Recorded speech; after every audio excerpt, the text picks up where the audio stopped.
Our second award this evening recognizes two people who have distinguished themselves as leaders in the pro-life movement.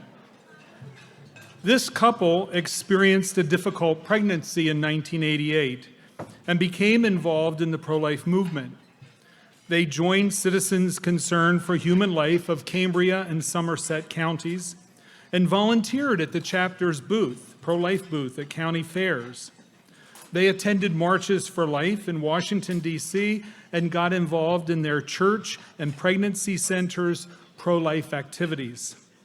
They went on to become the leaders of the CCHL chapter, where they inspire and motivate many others to get involved in and help the chapter out in its mission to be a beacon of life in their region.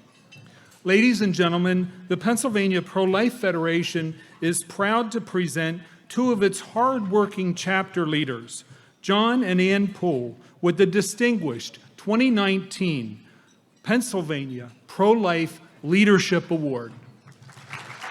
John and Ann.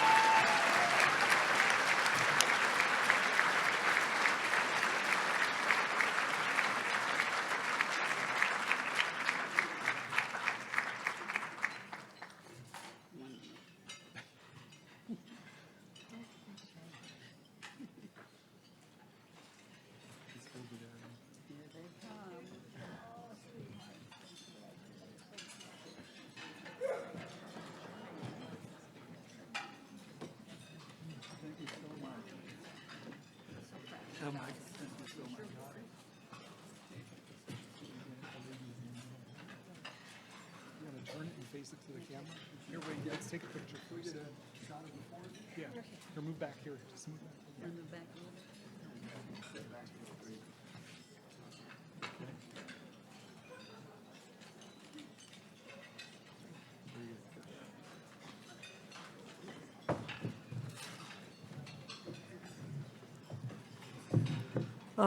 I'd really like to thank the Pennsylvania Pro-Life Federation and their board for this award.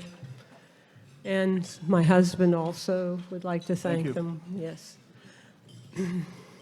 We are profoundly humbled by this award.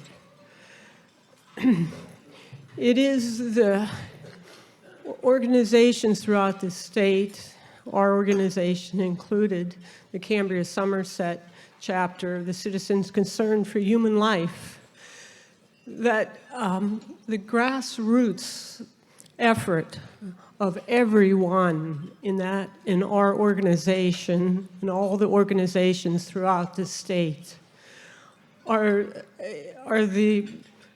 they are the most important movement that this state could have in the way of pro-life, and knowing that every child is made in the holy image of God. Every child born and preborn is made in the holy image of God.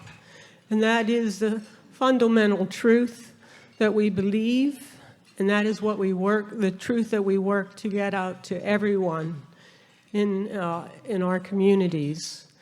And if it wasn't for the grassroots efforts of every individual in every chapter throughout the state, there would be no organization and there would be no movement for truth. And I do appreciate our chapter and all the chapters throughout the state. And we want to thank you also for being here tonight. And we want to remind everybody that every human life is made in the most holy image of God, born and preborn. Thank you.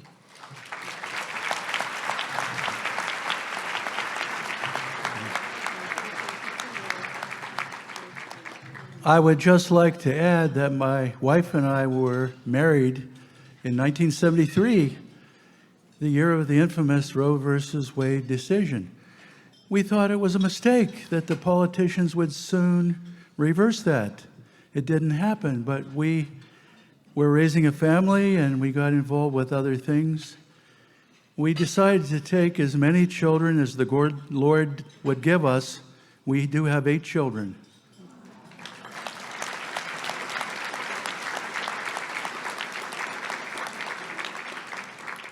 We've done pro-life activities in many and various ways, I suppose. My wife was a registered nurse for almost 26 years. I was a high school mathematics teacher at a Catholic high school. And whenever the opportunity would present itself, I would try to transfer some of my pro-life inspiration to my students. 2 incidents come to mind. One was in 1999 or 2000. The class valedictorian came to me seeking advice. She wanted to be a genetic engineer. She was certainly well qualified. And my recommendation to her was that sometimes steps on the toes of pro-life. Couldn't you find something more along the lines that would serve the good Lord with the defense of the unborn? Today, she is a medical doctor. She went to Johns Hopkins Medical School and is a medical doctor today. And she has never regretted that choice.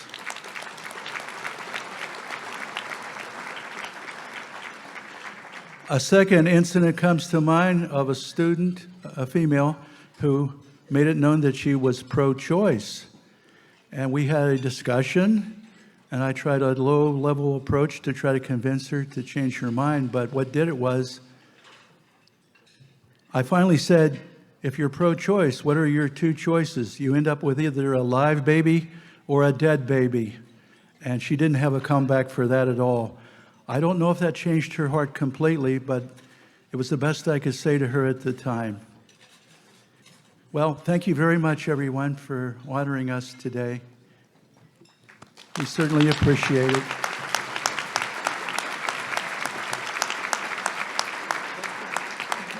Thank you.